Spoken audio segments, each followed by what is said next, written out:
Uyabona wamkhuza ngento eyodwa libele eyiphinda kaningi. Uyakubonisa ukuthi akasakulalile.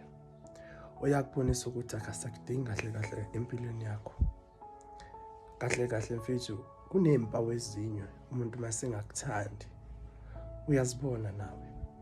Ngeke nje ulelo khuza umuntu ngento eyodwa libele iphinda kaningi. Libele ethi ucela uxolo.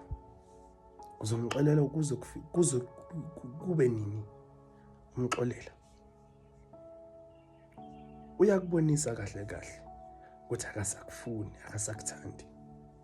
Nawe hlehla mfethu. Hlehla mfethu, uhlukane uphume kuye. Usazothola abantu abaraydi abazokulalela, abazochitha isikhathi nawe, abazokuhlonipha.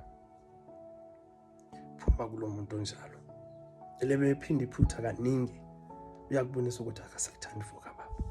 Hlehla uqhele lapho mfethu.